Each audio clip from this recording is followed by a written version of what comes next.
Hello guys, good morning ആൾ. അപ്പോൾ ഇന്നത്തെ പരിപാടി എന്ന് പറഞ്ഞു കഴിഞ്ഞാൽ ഞാൻ എഴുന്നേറ്റ് തന്നെ ഒരു ട്രിപ്പിൻ്റെ ഒരു കോൾ അടിച്ചിട്ടാണ്.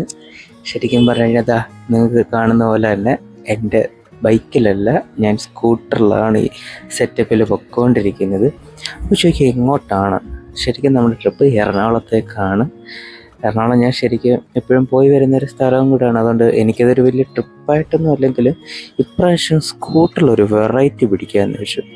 അപ്പോൾ ഇന്നത്തെ പ്ലാൻ എന്ന് പറഞ്ഞു കഴിഞ്ഞാൽ ഈ സ്കൂട്ടറും കൊണ്ട് നമ്മൾ എറണാകുളം പോകുന്നു, പെങ്ങളെ കാണുന്നു, വണ്ടി അവളെ സുരക്ഷിതമായി ഏൽപ്പിച്ചിട്ട് തിരിച്ചു വരുന്നു.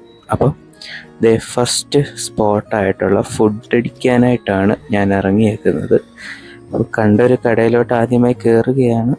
ഞാൻ അടൂരിൽ നിന്ന് തിരുവല്ല പോകുമ്പോൾ എപ്പോഴും ഈ കട നോട്ട് ചെയ്യാറുണ്ട്, പക്ഷേ ഇതുവരെ അതിൻ്റെ അകത്ത് കയറിയില്ല. ഫുഡൊക്കെ അത്യാവശ്യം കുഴപ്പമില്ലായിരുന്നു. അപ്പോൾ നെക്സ്റ്റ് സ്പോട്ട് ആലപ്പുഴയാണ്. കാണാം, ഞാൻ കുറേ നാളായി ഈ റോഡ് വന്നിട്ട്, പക്ഷേ നല്ല അടിപൊളി സീനറിയാണ് ഓരോ വട്ടം വരുമ്പോഴും. അങ്ങനെ നമ്മൾ ആലപ്പുഴ കടന്ന് നേരെ ചേർത്തലയിലെ പണി അവിടെ ഉള്ളവർക്കറിയാം. നല്ല എന്താ പറയുക, റോഡ് പണി നടന്നുകൊണ്ടിരിക്കുകയാണ്. ഓരോ വട്ടം വരുമ്പോഴും ഓരോ പുതിയ വഴി കൂടെ പൊയ്ക്കൊണ്ടിരിക്കുന്നത്, ഈ പല ട്രോളിലൊക്കെ കാണുന്ന കണക്ക്. അപ്പം അങ്ങനെ നമ്മൾ അണ്ടർപാസിലെത്തി. മുകളിൽ റോഡിൻ്റെ പണി നടക്കുന്നുണ്ട്. അപ്പോൾ ഇതൊക്കെ ഓരോരോ വെറൈറ്റി കാഴ്ചകളാണ് എനിക്ക്. കാരണം ഞാൻ ഇപ്പോഴും പോകുന്ന റൂട്ട് എന്ന് പറഞ്ഞാൽ കോട്ടയം വഴിയാണ്. അപ്പോൾ നമ്മുടെ എറണാകുളം ഫോർമാൾ വന്നെത്തിയിട്ടുണ്ട്. അപ്പോൾ ഇവിടെ നിന്ന് കുറച്ച് റെസ്റ്റ് എടുത്തിട്ട് അവളെ കാണാൻ പോകുമെന്ന് വെച്ചു. അങ്ങനെ ഇവിടെ നിന്ന് ഫ്രഷായി നമ്മുടെ താഴത്തെ ഹൈപ്പർ മാർക്കറ്റ്, അത് പിന്നെ ഒരു ചടങ്ങാണല്ലോ, ഹൈപ്പർ മാർക്കറ്റിൽ പോകണു, ഫുഡ് മേടിക്കണു. അങ്ങനെ ഞാൻ കുറച്ച് നൂഡിൽസും അതുപോലെ തന്നെ വെള്ളമൊക്കെ മേടിച്ച് നമ്മുടെ ഹൈപ്പർ മാർക്കറ്റിൽ നിന്ന് നേരെ ഫുഡ് കോർട്ടിലോട്ട് പൊയ്ക്കൊണ്ടിരിക്കുകയാണ്. നല്ല തിരക്കുണ്ട്, ബട്ട് സ്റ്റിൽ നമ്മൾ നമ്മുടെ കാര്യം നോക്കി നമ്മൾ പോവുകയാണ്. അങ്ങനെ നമ്മൾ ഫുഡ് കോർട്ടിലെത്തി.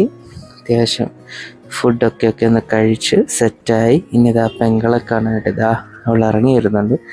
അപ്പോൾ ഈ കുരുപ്പിന് വണ്ടിയുടെ താലം ഏൽപ്പിച്ചിട്ട് തിരിച്ച് പോകുന്ന വഴിയാണ്. നമ്മൾ വൈറ്റില ബസ് സ്റ്റാൻഡിലെത്തി. അപ്പോൾ ഇവിടുന്ന് ഒരു 2 മണിക്കൂർ ലോ ഫ്ലോർ ഉണ്ട്. അപ്പോൾ അത് നോക്കിയാണ് ഞാൻ വന്നത്.